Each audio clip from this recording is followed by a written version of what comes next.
We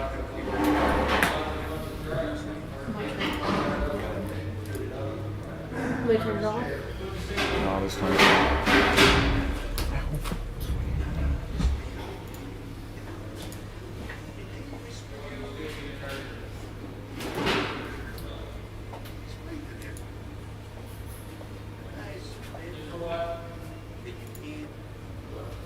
All right, welcome, ladies and gentlemen, to tonight's truck series. This will be second for the last, so April the 2nd will be championship night. That's this Sunday. So we got guys ready, and it looks like they're hooked up there on the track. 2 set outs here tonight, as we got 11 round robin heats here. I'm gonna check and make sure everybody's ready, and then we're gonna go green racing. Everybody ready?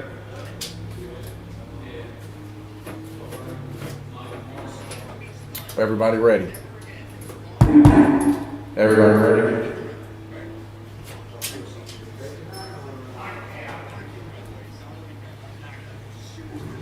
Watch your lights. Here we go. Nobody told me if they was ready, but we're going green. Nonetheless.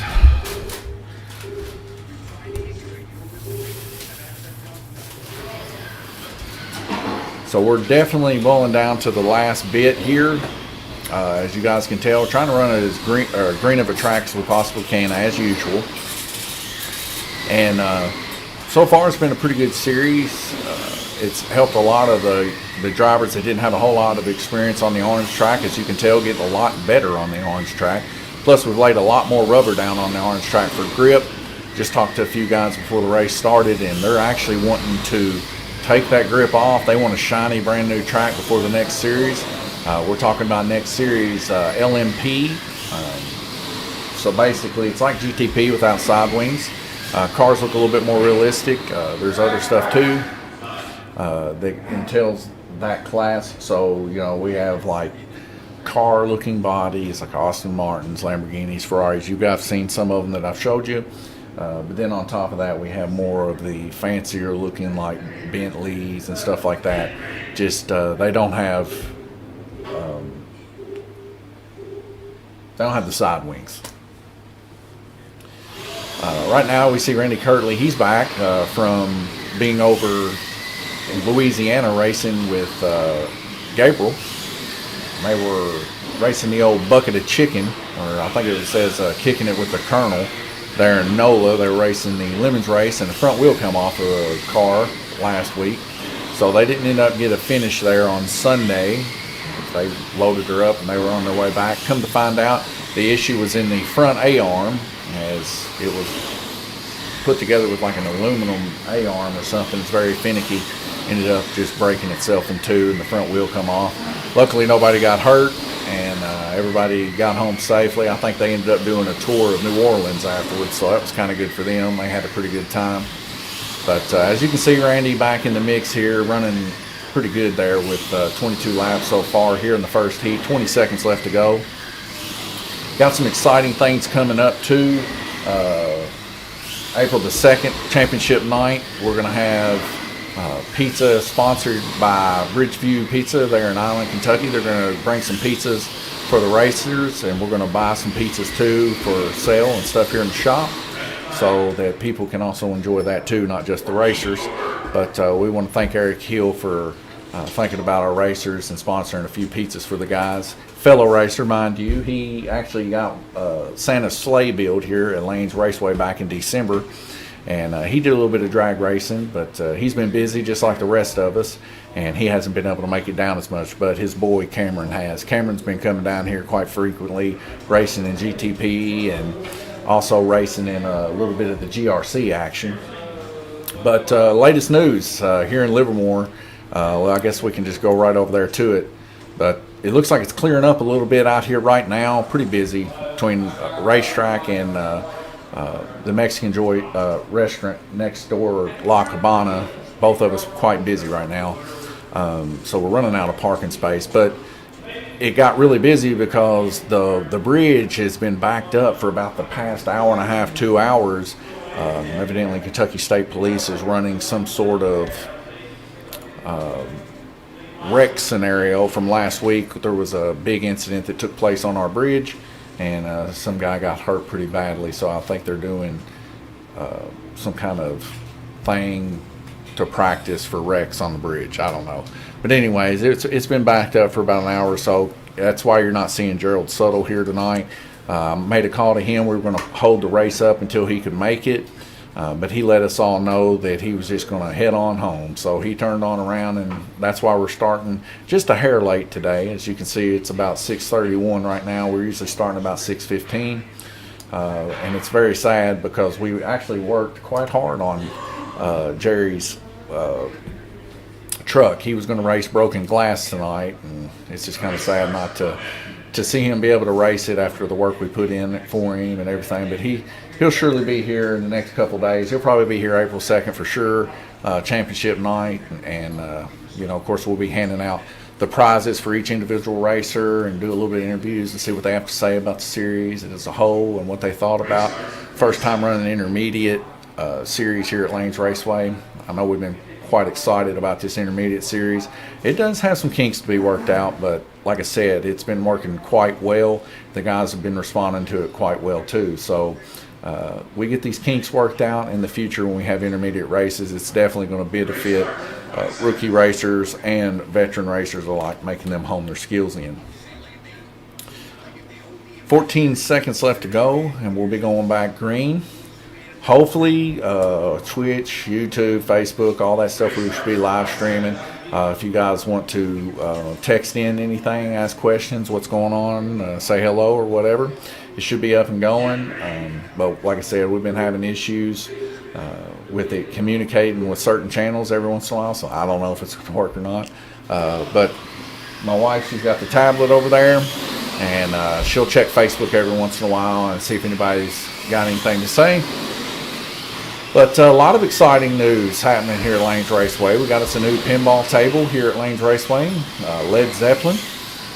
And it's been a pretty big hit so far. A lot of people have really been enjoying it. A little bit special thing about that pinball table is it has like these stadium lights that go up and down the side of it, and they all change different colors. It kind of makes you feel like you're in a concert whenever you play the game. And it's a pretty interesting game. Not too hard to play. More along the lines of a beginner-style pinball table. If you're just trying to learn how to play pinball, this is like a really good pinball for that. Specifically because all the shots are relatively easy to hit on the flipper, and there's a lot of variance there. So on a more skilled pinball table, you got to hit it right here. But on this one, you got a little bit of area there to hit the same shot. So it works out pretty well for the pinball enthusiasts, especially the beginner trying to get involved and play a little bit of these competitions and stuff. It looked like just then we seen a car come up here and line itself up on Red Lane and started riding out there on Nathaniel's Lane. I couldn't see whose car that was, but I did see the ride take place there on the High Bank corner. Also, coming up, we got a new streaming platform that my brother had set up for us. Of course, we're still running on the old stuff here right now. It's got an expiration here. Let me go ahead and get that fixed up real quick.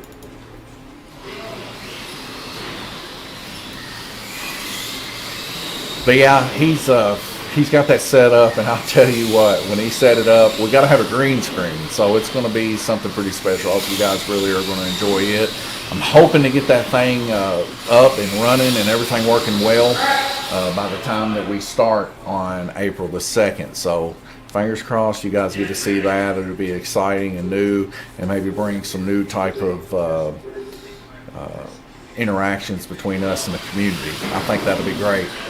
Plus, with my brother venturing out, doing more racing out there, and several one of these road course tracks around the United States, I noticed that you guys really enjoyed watching some of the live stream with him. So we're going to try to really get more involved in that, maybe do some interviews and stuff with that. And I think this new platform is actually going to help us do that without taking up too much of a load on the computer. As we get a stripped out gear there on what sounds to be White Lane of Paul Woosley, it sounds like his vehicle here is about to strip a gear. We'll see how long it lasts. But he was super quick, if you guys recall. He was quick last Sunday. run both races really, really well. So we'll see what happens.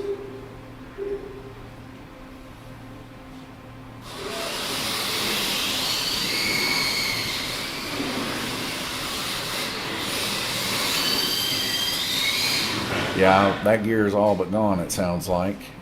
Sounds like a full slippage there. So we head over to the track mate there, round robin 2 of 11 there. We can see Randy Kirtley still holding down the lead there. Pretty impressive 28 laps there in both sections.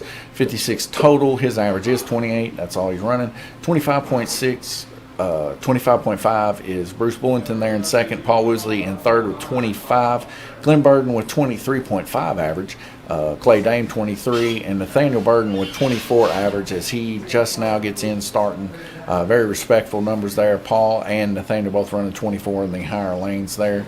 Ed Howe and Guillermo Sauer yet to get into the race, but they're definitely stepping up. They'll be up next.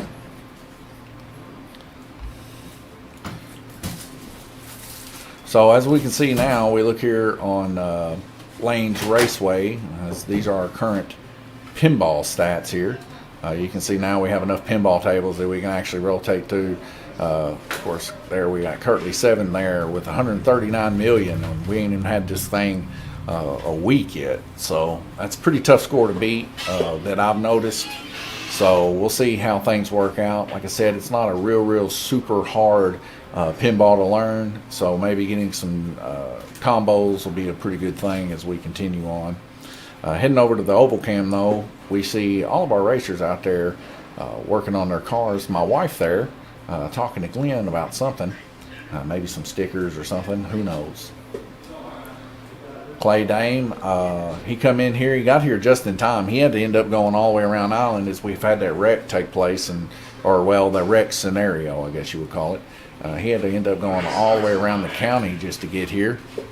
That's how die-hard of a racer he is. And lucky for him, we still had a peach tea left over. He come in, he's like, man, is that the last one? I said, man, you're famous. Everybody been wanting to drink that hillbilly peach tea ever since you started drinking it. So props to him for getting the hillbilly tea sold here at Lane's Raceway. We do appreciate that. Yet again, my wife has got a car or something that looks like to be Glenn's. And we'll see what happens here as we're rolling back. 28 seconds left to go before we go into the next heat.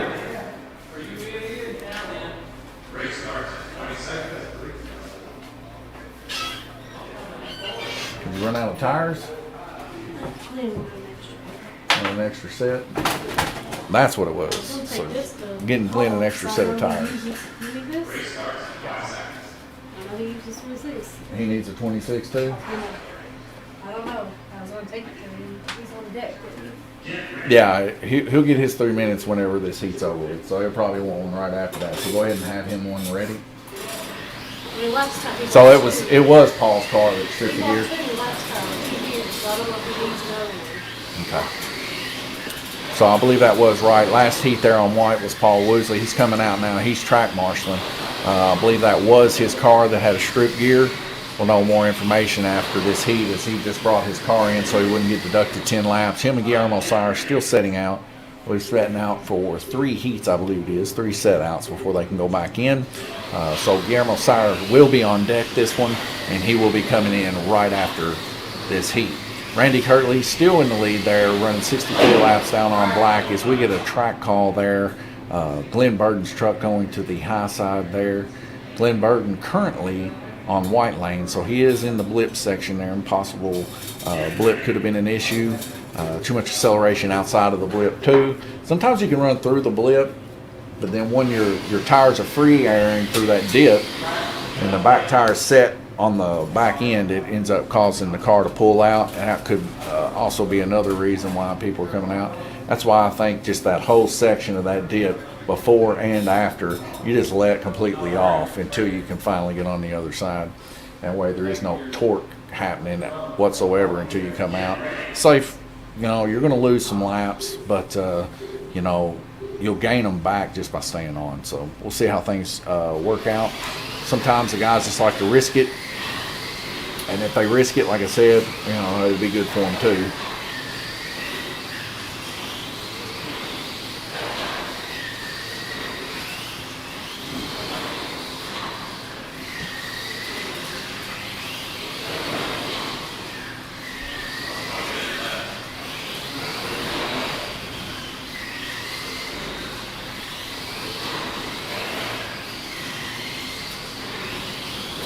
Minute left. Looks like Glenn gets his truck back on. He's stuttering.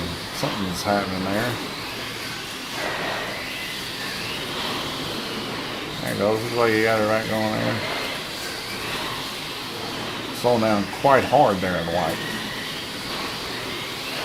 Maybe they put some glue there or something. I don't know. I know Ed, before we started the race, we did a little bit of a teching and noticed that Ed's truck had tremendous amounts of glue. So he might be hitting maybe where Ed has been. Let's see. Ed's on red. So no. Unless that was his first lane. I can't remember if he set out already. Nope, this is only our third heat. So yeah, I mean,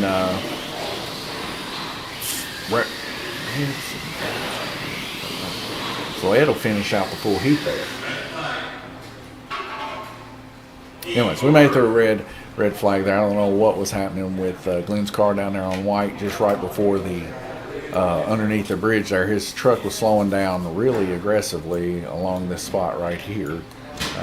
And I know Glenn has rhythm pretty good there. And it was just kind of surprising to see. We head over to the track mate though. Randy Kirtley able to increase his average from a 28 to a 28.3 that heat. Bruce Bullington there with 26 as an average. 24 is an average for Clay Dame. Glenn Burton there with 21 average as he suffered a little bit of a loss there on white. 25 average there for Paul Woosley. And Nathaniel Burton there with 23.5 as an average. Ed Howe there with 21 average there coming back in. So he was set out. So this is the first time he's ever had his car in there. So it wasn't Ed's glue causing the issue on white. I'm just curious what that issue could have possibly been for why it was kind of stutter stopping there. Could be a controller issue. I don't know. But like I said, I know for a fact Glenn knows how to drive the orange track quite well. And it was just kind of surprising to see that it was good all the way around the rest of the track, but just right there in that one spot, kind of stuttering a little bit. Hopefully a motor's not going to go out or anything like that. Fingers crossed for sure for Glenn Burton. As we head over to the oval cam, we'll see if we can see Glenn working on his car. It looks like he's kind of hid back there in the back, maybe. He's right here. He's right there? Okay, so Glenn's in front of the trophy case right now. He's right over here. So I'm over here. So Glenn, come here. Yes, sir. We was noticing there at the end of the heat. Let me fire this up real quick on the road race section here. So right there at the end of this heat, I don't know. Can you see this screen over here? I know what happened.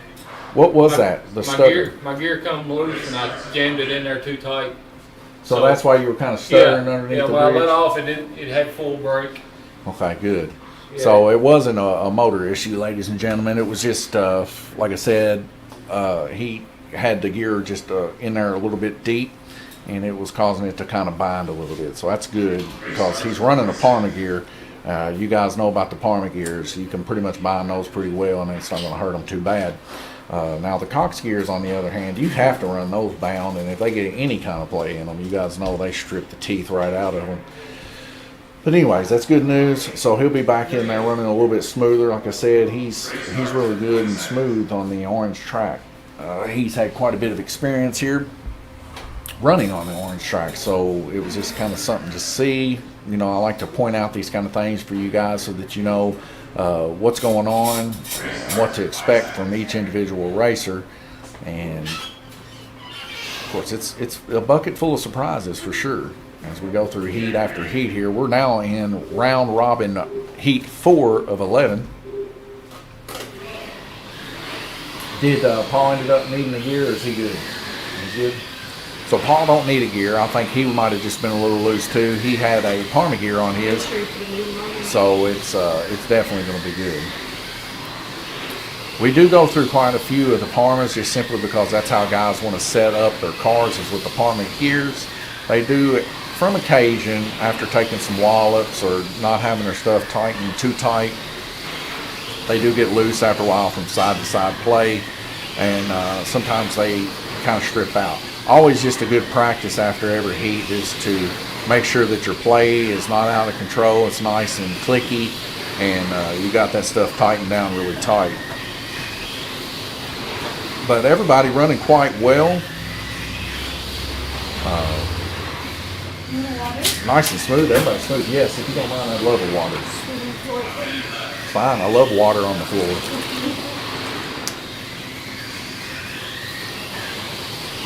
And I mean, I'll take this opportunity too, just to tell you that I do really truly believe that the structure of the intermediate GRC class that we have here is a beautiful structure for sure when it comes to how well that it's helped these guys and staying on the track, and also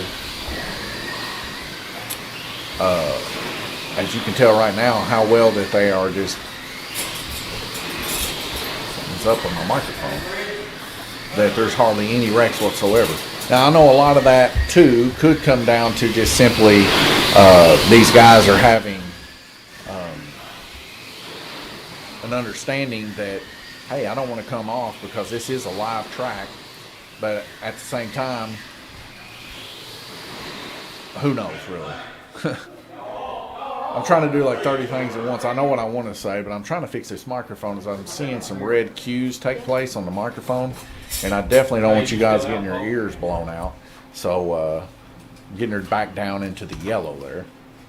We'll head over to the track mate though. I wish I had just a picture from when we began this series to what we got now. Like everybody in the upper 28s now, mid 28s and above. And it's very comforting to see how well and smooth these guys have gotten behind the trigger on the orange. And like I said, I do accompany a lot of that to the way that we ran this intermediate series. It doesn't put so much focus on trying to get laps. It puts focus on trying to get better as a racer. And I do believe that this does help people get better just simply because they can run their own race and not have to be running against the guy at the top. Now, the same aspect goes for the guys at the top. You know, they got to run their own race and run a pretty powerful race. As we can see, Randy increasing from a 28.3 to a 28.5. We got Bruce increasing from his 26 to 26.2. So, you know, we're starting to progressively see these guys do better as the series rolls on. And that's even through all of the mechanical trouble these guys have just had throughout the series. These guys have had quite a bit of mechanical trouble, especially when we did it in reverse. I sold so many God flags that weekend. Man, I thought I was going to be a millionaire. Probably, if I was still selling them, probably could have been. I don't know. No, God flags ain't worth that much. I think they're only like $4 or something like that. Isn't that what they are? Depends on which one you get. Just the old Kofi graphites, yeah. Let me look it up for you. Yeah, go ahead and look it up. I don't want to be telling no lies. $4. $4. I was dead on.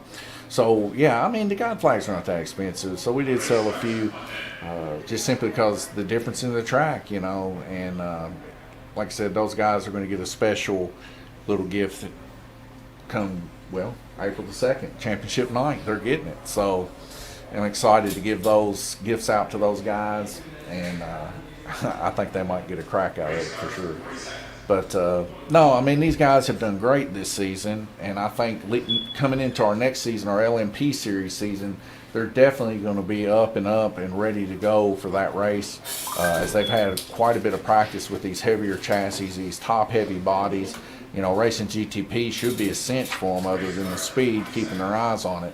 But I don't think that'll be a problem for our racers, as they've been so smooth. And, you know, even in the races where they've had a lot of wrecks, it's still less than whenever we first opened. You know, we're pushing on a year being open here at Lanes Raceway. And we're getting there pretty close to having our first anniversary here. But anyways, we're on round robin 5 of 11. A couple seconds left to go before we drop. And like I said, that last heat, if it's a testament to these guys' skill, they ran that whole heat without even having one come off. So that was something exceptional to see. And we pretty much have a full field here other than just 2 people, you know. But like I said, these guys have learned to work on their trucks. They've learned to maintain their trucks and keep them in a racing fashion that I think is just going to be better for the future. We might have to come up with ways eventually just to keep these guys wrecking, just so we can actually see some wrecks happen. And hopefully it gets that way. Maybe we'll have to move into some faster cars at that point, wing cars, because what you're seeing here, these guys are doing really, really well here with the GRCs. But at the same time, if you was to watch them race GTP, they're even better at keeping their cars on. So it might come down to some hair-raising events before it's all said and done about who finishes first, who finishes second, and stuff like that. We've had some races really close within 8 feet here at Lanes Raceway. We had our first tie with Tom Payton and Clay Dane just a couple weeks ago. So like I said, these guys are really honing in their skills, and they're really starting to show what they can do behind the slot car. And it makes it very interesting just to follow some of these guys and how that they race, how that they drive it deep. Some of them let off early, but then they drive hard through the S corners. And if you follow each one of them, you can see their driving technique and how it's different. Clay Dane there, as you've seen, he had him a good coast off yellow right here. I mean, it was from like right there to there after the track got shut off. That was a great coast. You love to see that. That means your car's good and freed up. And then Clay Dane there in third place right now. Rookie driver, never seen a slot car before he got here just a couple weeks ago.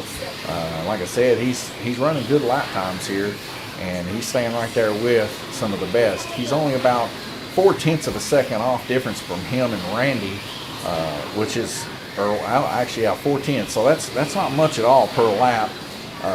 In slot car terms, it's a little bit. It's like 4 seconds different per lap, but if it was like a full-scale track. But nonetheless, being as a rookie driver as he is, he's got the rhythm there. He actually got into a little bit of a contact battle there with Ed Howe and what looks to be Nathaniel Burden's truck.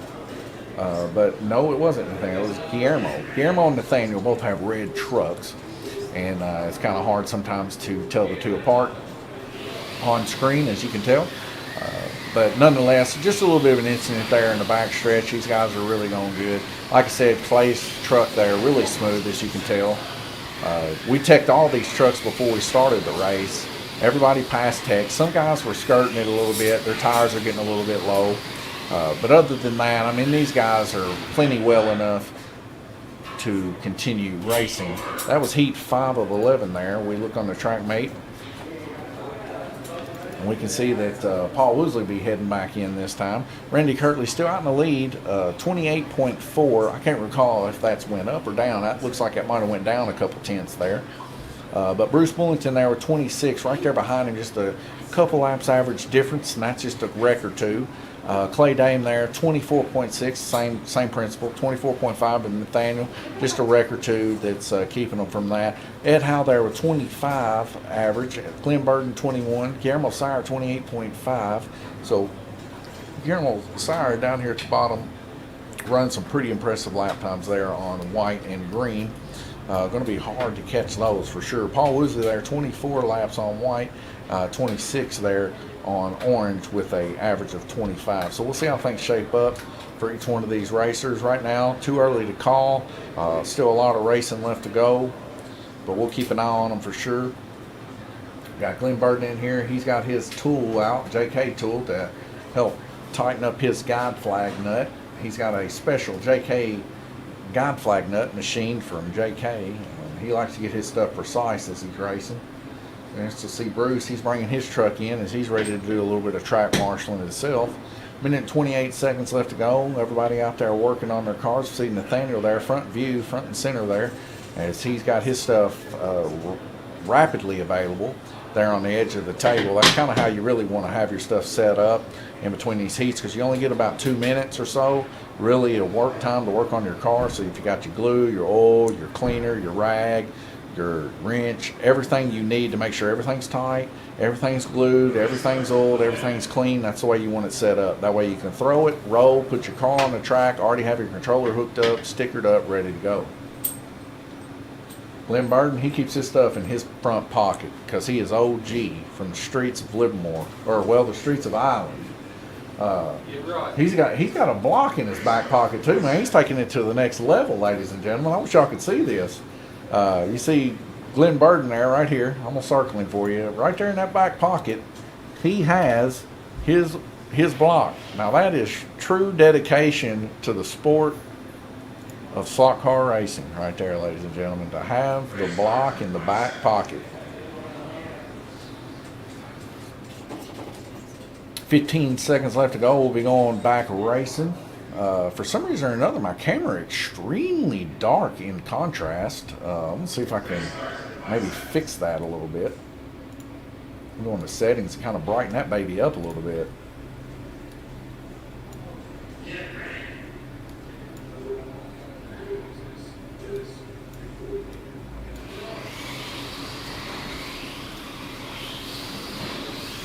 It's worth a shot. That might have been a different one I just messed with. It was. All right, let me try it again. Do a little bit of brightness. Ooh, that's too bright, ladies and gentlemen. I'll blow your eyeballs out.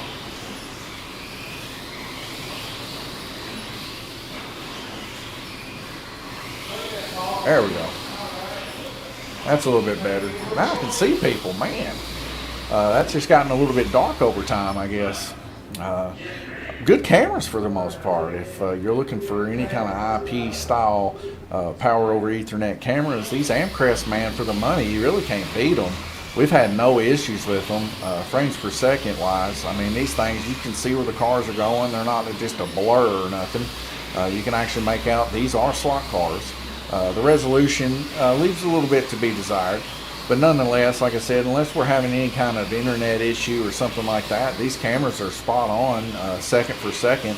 I'm hearing the track get shut off. I'm hearing these cars stop. So, and I'm also viewing it the same way on the screen. So, yeah, great cameras. I mean, I'm not sponsored by them or nothing by that means, but if you're looking for a similar kind of setup just to view people and view their cars and everything like that, or RC or something like that, by all means, I recommend this company. I've had a whole lot more issues out of GoPro than I had these. GoPro wants to overheat all the time. Yeah, it does make some really smooth action type motion and stuff, but if you just don't keep that battery port nice and cool on GoPro, or keep about 30 batteries with you, they just tend to overheat and use up way too much battery. We'd have such a hard time running a race because our races are so long. They're about an hour to 2 hours long sometimes, depending on how many wrecks we have.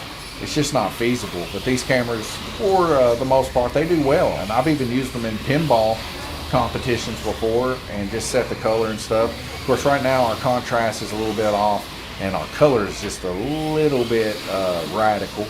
But nonetheless, that's something we could fix later at a later date. And I would much rather fix that on the IP address portion of it than fix it here in the software. But nonetheless, the way that my brother has this set up in the software, man, everything's been working quite well so far today, since I haven't tried to record anything. We go to the TrackMate, getting a little more information here after round robin 6 of 11. Randy Kirtley out in the lead still with 28.3, so he dropped another point there.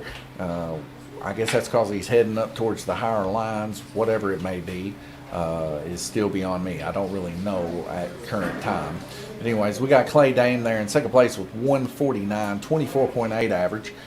Bruce Bullington there, 26 average, pretty good up there. Nathaniel Burden also 24.6. Ed Howe 25.5. Guillermo Sire 28.7. Our current average leader right now. Paul Woosley there with 25.3, getting back in the mix after a little bit of gear issue there. That's kind of what dropped him down a little bit. Glenn Burden there with 21, as Glenn Burden's getting ready to go back out there on the field too. You seen old Tom Payton going out there. He's painting him up a body, man. He is excited. He's ready for this next series. He's already getting bodies painted. He's got him a BRZ body. He's got him a McLaren, I think it's a 550S, that he's painted up. So he's getting ready for the LMP race. He's really excited. We haven't made a decision yet. I haven't had a whole lot of time to talk to my brother. We've been messing around with the pinball table stuff. He's been racing. We've been doing this live stream and trying to fix stuff up and everything. So we've not had really enough time just to sit down and talk about the next series. But I've got a few ideas, of course, the LMP bodies, no GTP bodies and stuff like that. I want guys to kind of have distinguishable cars and paint jobs so that they all are kind of driving something different. We're going to kind of mix it up a little bit that way. But at the same aspect, we've got several guys very excited for the LMP. I've decided we're going to run both tracks, or if we just might run like an enduro style, like Lane's Lemons race, where it's like 5 minutes per heat. Instead of running 2 races, you just run one humongous race, which would be an equivalent of 2 races on one track. So where you're seeing these guys run around 220 or 230 laps, on the orange track, they'd be running more like 500 laps. So by the end of it, Of course, yeah, that's going to make it a lot more difficult on the motors, a lot more difficult on which gear ratio you choose, but that's kind of some of the fun too. You know, as these guys go through this race, it'll be a professional series, lap for lap. We won't be doing no math or nothing like that, so guys really need to focus in on the next series, and they probably need to run a couple motors to find out what gear ratio is going to be perfect for the series, and make sure you can keep those motors as cool as possible while still keeping those windings intact. Round robin 7 of 11, here we roll as we go green there, seeing Clay Dame go up underneath the bridge there on white. Clay Dame's going to be your current leader right now. And he's coming through the S-turns there, running pretty good and fast. Nice and smooth little cars. We get a track call there. Glenn Burton's truck coming up out of the High Banks corner of the orange track there. See Bruce Bullington there getting him back on. Of course, when you come back in, you always come back in on red. You go out on white. And we're seeing that Glenn's back in on red. Whether or not he blipped, I do not know. I wasn't paying attention at that time. I was paying actually attention to Clay, our current leader, on white. Now Clay has put in a lot of effort to make sure that truck runs nice and smooth on the orange track, and that effort has been paying off. As we can tell, his truck's running quite smooth there on the upper lanes, and he's getting great coast out of his car. And I will say this too, the smoother a truck or car, that this is something I have actually noticed on this track, especially in the blip area, which this is what we call the blip area for those who don't know. There's a little dip that runs across right here. And on these 3 lanes, green, white, and red, you need to blip from about this point, let off completely off the trigger from this point, and get back in the gas at this point. And that's fully let off. And some of the cars go across it better than others, but this, like I said, back to the point at hand, this is something I really noticed. The freer your car is, if it's like super free, you can spin the back portion of your car like this, and it still spin after you do that instead of stop after you do it. Because you can be free and it stop after you do it, and it's smooth, you know, it feels free. But you can get it even smoother than that when you spin it and it still rolls a couple times in that rear gear ratio. If you get it like that, you hardly ever have to blip up there. You can run it because it's so freed up. But when it's all tight or not as freed up but still smooth, you can still be freed up, and there's just a little bit more friction there, a little bit more lag, I guess you would say, from the tire to the track. And when it hits, you know, it pulls people off sometimes. So it's always good to have that freedom for sure. You want that back end definitely freed up. And I think a lot of the guys have that issue sometimes where their back ends may be bent just a hair, but it still feels good in the back. It's on the upper lanes. It's just, it needs to be more free, I guess you would say. Similar to how you can just focus here on this white car as we see Clay trying to get his car put back on there in the back stretch. So that's the car I want you to look at. You see how free his car is there. Now, you would probably assume that was Clay's fault there. But what happened there is both those cars coming around the corner took each other's air off the side of the bodies, and their bodies just kind of touched a little bit. It was actually both of them just driving deep. But Clay's car really smooth coming around the High Banks corner of that track. It's able to lay over a lot quicker without any kind of lag or delay. And you can see it's more center line because of that aspect too, because it's so much freer. And it's almost like it essentially, in a weird way, acts a lot like lightening the car up. As he drove that deep there, he actually got into the back end of the car as he went up underneath the bridge there. Then we kind of look at, see if I can pick out a car here that's not quite as smooth there. Thayer Burton's car there on yellow, a little bit different gear ratio there. Still looks pretty, everybody's car for the most part looks pretty smooth.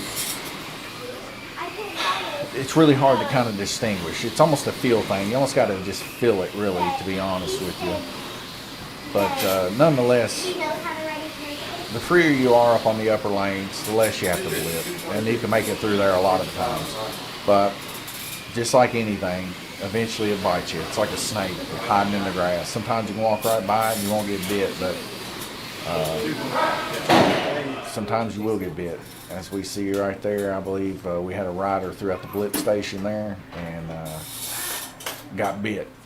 But it's just a safe practice there, of course, to blip there. And some guys actually have some issues along this spot here where we can start seeing it lay rubber right here. That's where the car is transitioning over into the high banks. Of course, in this view, you can't see how banked it is, but if this is the flat ground, that dude is banked like this. It's almost a 45-degree bank. So right when those things cross over, they're laying a lot of pressure on those tires. And if they ain't perfectly square and true, one side's going to hit a lot harder, and that causes them to pop out too. Not just the blip area, but that also. Clay Dame, your current leader with 24.7 average. He has one more heat left to go, but he's going to be coming out, I believe, if I'm not mistaken, and doing his set out now, as he was on white lane there, running 24 laps. Not the worst I've seen, not the best, but decent. And about 4 laps different from Randy Kirtley there, one of our leaders, averagely speaking here. Randy Kirtley and Guillermo Sauer are both really tight with each other when it comes to averages. But we got some other really tight races here. Paul Woosley and Ed Howe, they're really tight in their averages at 25.8, 25.6, 24.7, 24.7. Clay Dame and Nathaniel Burden, they're on each other's heels for sure. And we'll see how that works out between these two guys. But Bruce Willington there, 26 laps. He's somewhere in mid-pack right now. Guillermo Sauer right now is our current average leader here as we move over to the oval cam for about a minute and see these guys work hard on their cars. Actually, I'm going to move out to the parking area. You see Tom out there talking to Kale, couple of our fellow racers here. Still kind of packed here at Lanes Raceway and next door at La Cabana. Clay bringing his truck in here as he gets ready to do some track marshaling for the next couple heats. And he'll go back in on heat 11 to finish up. It looks like the traffic flow is now starting to pick up, possibly not having that much of an issue anymore there behind or back there at the bridge, crossing the bridge over into Island, Kentucky. So it's exciting to see that the people are able to move again.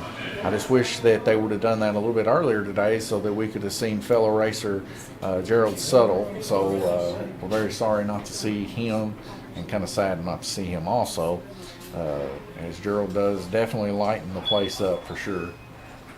But surely see him the second, and hope we do actually. So 40 seconds left to go before we head back green racing. We see Guillermo Sauer over there getting ready to race. He's got his hands crossed. He's all business. Come in here earlier and he showed me some bodies that a buddy of his airbrushes, and they're all LMP styled bodies for like the next race that we do. So I'm really excited to see if he can get us a couple of those bodies, because man, some of them were painted up so beautifully. I told him, I said, yeah, give him. He said, I don't know about Mid-America or something like that. And I said, well, Mid-America is one of our distributors, but at the same time, if we can get some really specially made bodies to sell here, we'll just have to sell them for a little bit more money so that we don't lose money. But at least the guys will have something really special to race, and they'll be easy to pick out by the eye also. I've seen a couple of Bentleys in there, a couple of Porsches, but they were painted up like what you would see on TV. They were really nicely done. So I'm sure they're not cheap, but nonetheless, if we can get some of those coming in here, the guys will probably really like it. I know I'd like to see it on the TV, as I'm sure you would too. Really stickered up, pretty looking cars with the decals and all the racing sponsors and stuff like that on it are a whole lot cooler to look at for sure. But man, what a race we've been having here on the orange track. Everybody just running exceptionally tonight. I hope not to jinx it for sure, which it looks like I did. As we see Glenn Burden's truck go up there to the top side. But other than that, these guys have been running really well tonight. And I like seeing that. Clay Dame there giving the card to Glenn Burden, as he's going to go take a look and see what's up with his car.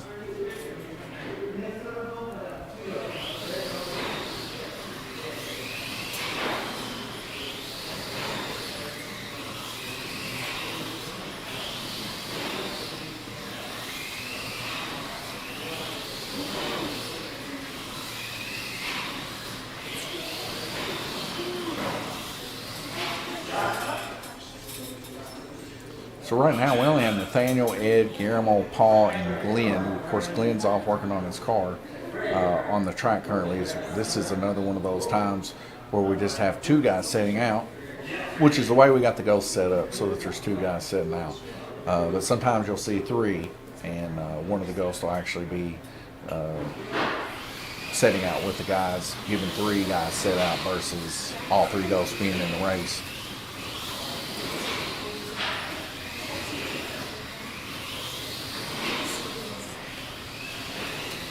A nice little dive bomb move there on blue done by Paul Woosley, as he dives just below Nathaniel Burton's car there, running really smooth. Paul Woosley running some tires here made at Lanes Raceway. And I'll tell you what, the past couple races that he's ran those, man, he's been hooked up tight and drilling through the walls over here.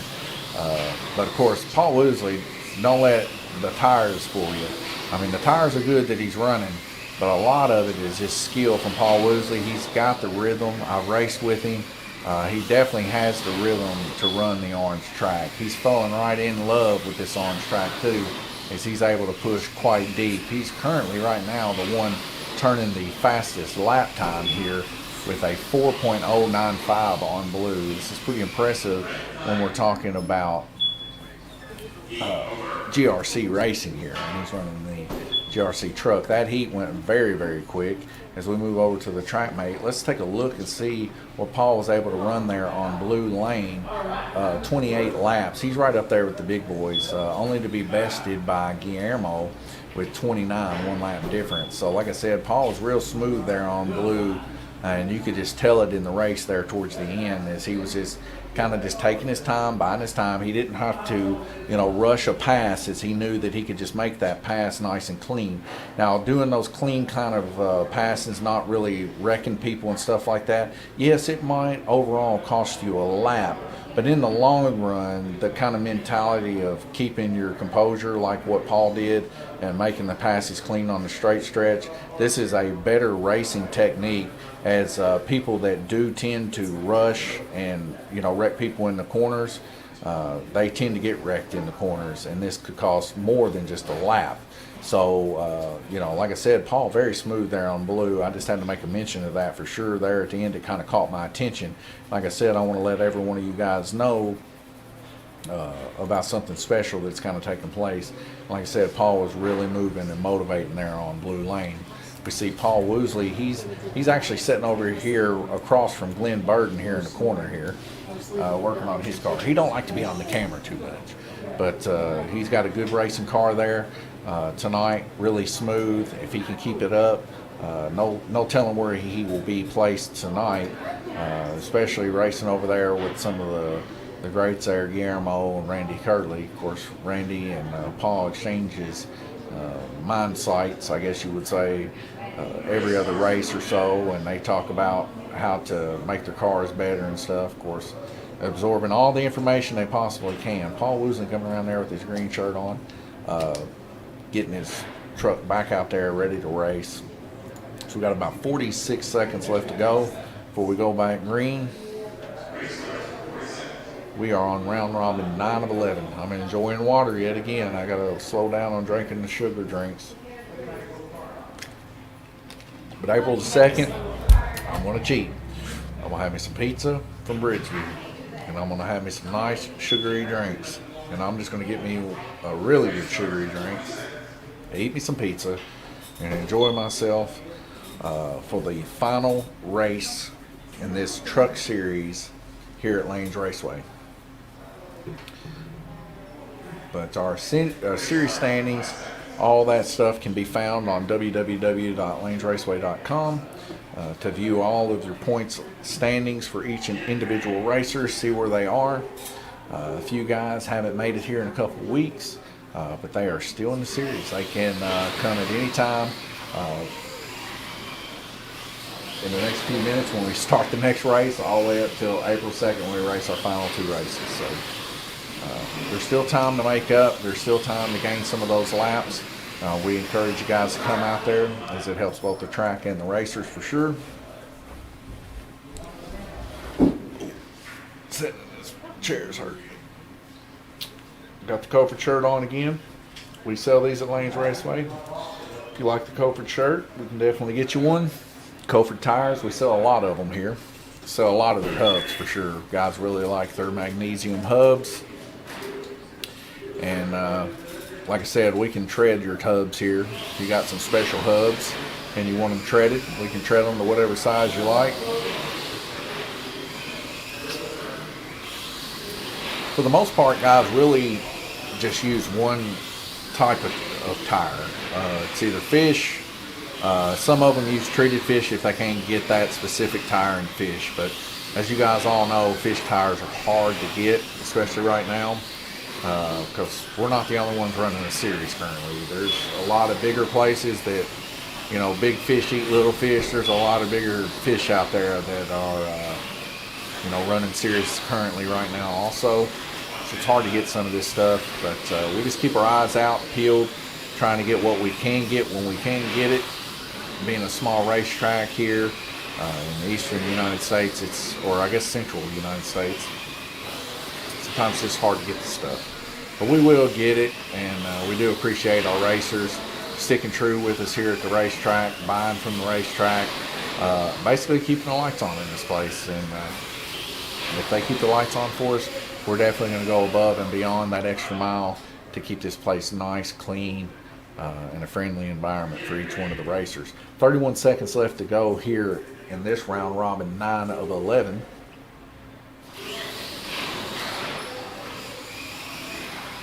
But really just exceptional racing tonight from these guys. I don't know what they've done to their cars from the previous week, or if it's the weather warming up, but these guys are racing like they're on Monaco. I mean, these guys are just to the T making corners. And I'm talking doing it nice and efficiently. Everybody just, I mean, I can nitpick and find what they're doing wrong, but they're doing so much right. Why nitpick on the wrong? Because these guys are smooth tonight. They're smooth through the donut. They're smooth through the S-turns. They're smooth coming out of the horseshoe. Their back ends are staying in control for the most part. Like I said, I'd be nitpicking to try to find any kind of wrongdoing these guys are doing racing tonight. They're really smooth, and it's looking good. It's been racing this track for all year long. Yeah, well, I mean I can say that tonight, that it looks like that to you, that they've been racing it all year long. But then next week, you know, difference in weather, difference in people, difference in mindset. You know, next week they could be wrecking the doors off of it. But like I said, not really had a whole lot of issues here. Glenn Burden suffering a little bit of loss there on green lane and on blue lane there with 6 and 2. Most likely going to be a dropped race for Glenn as we continue on here, as he has had a lot of trouble tonight for sure. Bruce Bullington, 25.7, 26.5, 28.3 of Randy Curley, 28.5 of Guillermo. These guys are neck and neck with each other. 24.7 Clay Dane, 25.9 Ed Howe. Tried to get it all under there as quick as I could. Minute and 43 seconds left to go before we go green. And like I said, we'll head right back over to Oval Cam. You can check these guys out working on their cars and getting ready to go. Ed Howe there with his neon yellow and blue body. He's got his hands on there. He was super fast in our previous series there towards the end. The last 3 or 4 races in the NASCAR series that we held over fall and winter, man, that car was motivating. I remember him, Jay Latham, and Gabriel Kirtley were just going as hard as they could. Randy Kirtley was able to edge them out just right there at the end, but he was done midway through the thing and said, I'm done racing. And then these guys started coming back on him. He realized he could be caught, and he ended up having to race a couple more races just to solidify his win. But that's how it goes in the pro type series. You know, these guys run real hard, lap for lap in the pro stuff. Like I said, after seeing this series, the intermediate series do so well, these guys starting to learn that rhythm. I don't think it's just a matter of time, but I don't think it's going to be as easy for the guys that have been running up in the front to do so as we progress in these further series, especially when we start tying down some of their car rules and how tight these guys can run the motors and the gear setups and stuff like that. It's going to be close. So, you know, keep your car on will definitely be the biggest motivator for each and every one of the racers as we continue on into the next series, the LMP series. Beautiful night though. As we start this round robin 10 of 11, we're going to see some lights drop. You can kind of see there behind Paul Woosley there. It's just a nice night. Everybody's wanting to get out, wanting to get them something to eat. Nice warm weather. As these guys are coming, they're coming to race in the warm weather. Of course, most races down south is whenever everybody's starting racing right now. Of course, NASCAR and stuff. Florida pretty much based. Of course, IndyCar, Miami based. And, a lot of the racing definitely in warmer climates for sure. As the summer approaches, though, they tend to go a little bit more north. They don't like to get so hot. I can't say I don't blame them. I'm starting to hear a little bit of a whine from a gear. Couldn't tell you who that was, but both Paul Woosley and Bruce Bullington's trucks right there really freed up. Both of them almost freed up identically, it looked like, as they was smooth around there. Bruce brought his for the race starter, Bruce showed me the bottom side of his truck, and he gave me the old ka-chow from Cars, Lightning McQueen, as he had the bottom of his chassis like a brass mirror. I guess we just might need to start calling his truck there. I might just need to be calling that truck, if I can get my line straight there, Archimedes or something. But Bruce not doing too bad there on Green Lane. His median's a little high, but he's running more conservative for sure. 4.471. Looks like he's letting off just a little bit for the guys. Maybe kind of topping out somewhere in this general direction here. Could be an issue too. I don't know whether or not it's a motor braking issue or what it could be. But he's fairly new motor there for sure. So we'll see how his motor breaks in. It's looking like it's breaking in decently. Might actually be better on the circle track than the orange track tonight. Glenn Burden getting his car put on purple, as it is sounding rough.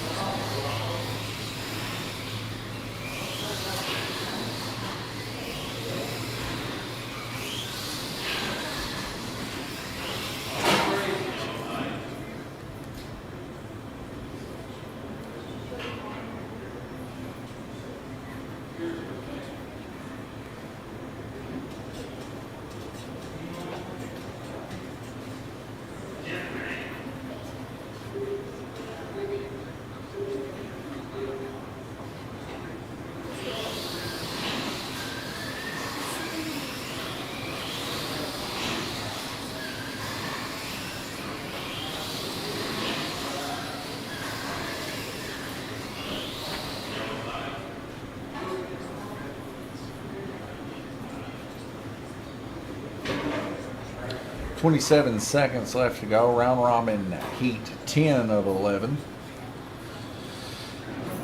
And like I said, most people having somewhat of decent luck here tonight running. Pretty consistent lap times for sure. Glenn Burden definitely having some trouble with his truck, as he's only ran a total laps of 95. Not doing well at all tonight for sure.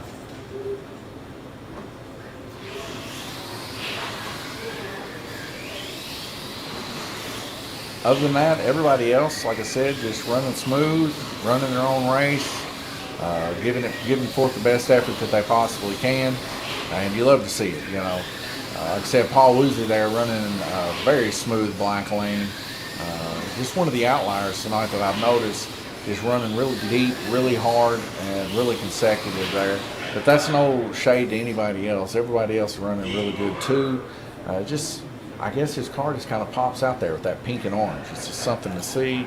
That's where my eyes been headed every time that I've been watching. But yeah, we can see here Glenn Burden there in last place. Really struggling. 6, 2, and a 3 there. His car not turning hardly any laps whatsoever. A total of 95, an average of 13.6 laps. Yeah, definitely most likely going to be a race that he'll have to drop for sure, as it's so low. Clay Dame there right behind him though, but he's 24.7. Like I said, he's in here with the rest of the averages here. averaging between 24.7, 28.6 as a high there. 28.4 Randy Kirtley right there neck and neck. It's going to boil down to this last heat here, as we can see Guillermo there on white, Randy Kirtley with a bit of an advantage there on green, and we'll see if Randy can pull off the extra couple of laps that he's going to need. It's all just going to boil down to how smooth the race rolls, whether or not Guillermo and Randy end up on the same lap. 1 minute and 39 seconds left to go. We can see these guys working on their car. See what Glenn's doing is he's making some chattery looks there with his hands. I don't know. I've looked at Glenn's truck before just to see what I thought. Everything seems to be on the up and up. It seems to be flat and true. I don't know, maybe a new chipset for Glenn's controller might be able to help him out a little bit. It could just simply be something like that. I don't know. But before the race, his truck was looking really good. Had a really nice spacing in the back, probably the best one I've seen all night, really. I mean, he brought it in here and let me check the back end of it. And it's just that little teeth chatter that you want to hear, and he had it set perfect. So I don't know why there's so many issues taking place for him tonight on the orange. Sometimes you just have bad luck, and sometimes things just don't work out for you like you want them to. And you know, you're accelerating whenever you should brake, braking when you should be accelerating. A lot of these things, you know, of course we got a lot of rubber built up now on the orange track. There's so many variables going on right now currently with the tracks and stuff as we're towards the end of the series that it's really hard to pinpoint what a solution would be for several one of these trucks and cars for the individuals. But we'll see if Glenn's able to get that baby fixed there as he's on black lane coming up next. Literally, he's the only thing that's been somewhat different than everybody else. Everybody else has been quite smooth tonight. So we're kind of focus in here on Glenn and see what his truck's doing here on black. See if there's something that we can see here on the stream here as we go into this final heat. Also trying to keep a look at Randy and Guillermo Sauer as their averages were the highest that I noticed. Coming around there on white lane was Guillermo, and his car is definitely freed up as we see it roll throughout the whole backstretch there pretty much.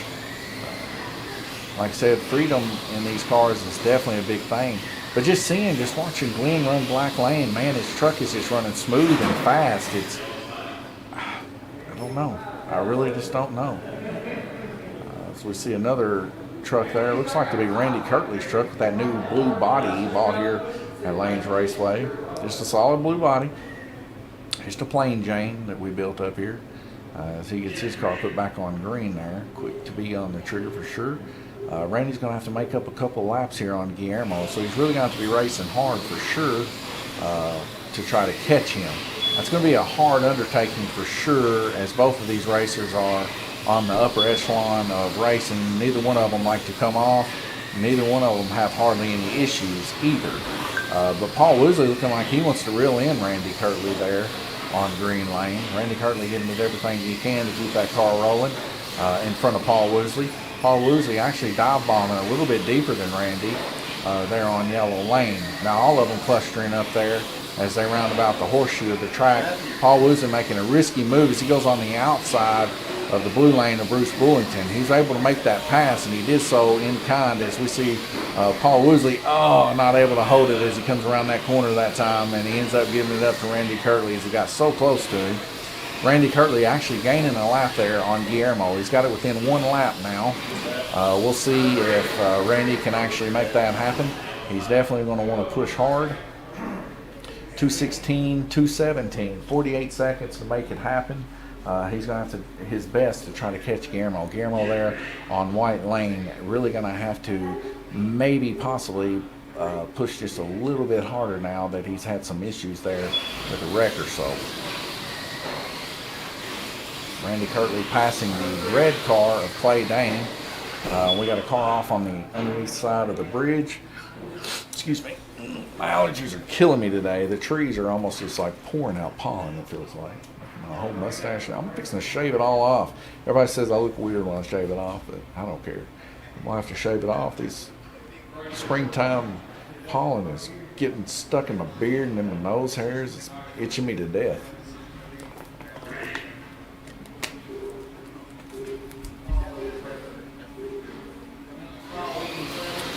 Guillermo Sauer there on white lane, right behind him, Randy Kirtley, as he goes to push there on green.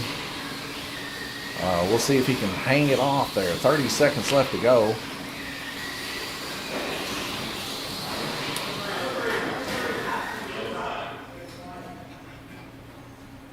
$23 seconds left to go. Randy Kirtley there, somewhat seems like he's kind of let off the trigger there. Slowed her down there on the straight stretches. They kind of clustered up there a little bit.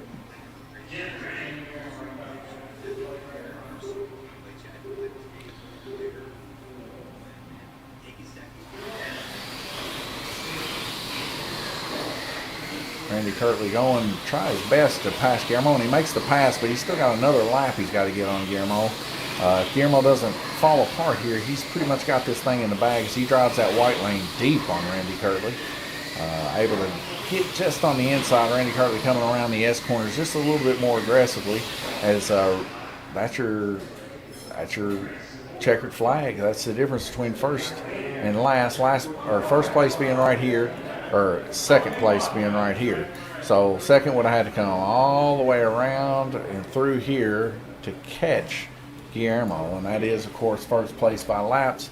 This is yet to be mathematically proven that they are first or second.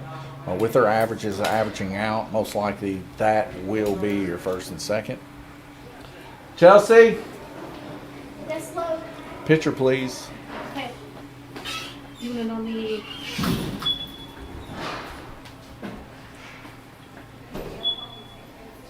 So we're going to get a picture of this real quick. Guillermo Sauer there, 228 laps. Randy Kirtley, 227. Paul Woosley with 214 to round up your top three. All three of these guys running exceptional tonight. Bruce Bullington, 7. Clay Dame, 198. Nathaniel Burton, 196. And Ed Howe, 184. All these guys beating and battling for that fourth position for sure. And Glenn Burton there having a lot of trouble there with 119. So after this, we're going to put on a little bit of track time for the guys in the oval. Then we're going to do some teching for the cars, and then we'll get right into the oval. I'm going to shut the stream down now, as this is Lanes Raceway Truck Series for the orange track. We're going to open it back up for Lanes Raceway Truck Series for the oval. So stick with us. If this is the only one you were wanting to watch, God bless you. Thank you for watching. And this is Donovan Kirtley at Lanes Raceway. I'll see you whenever we go to the oval track.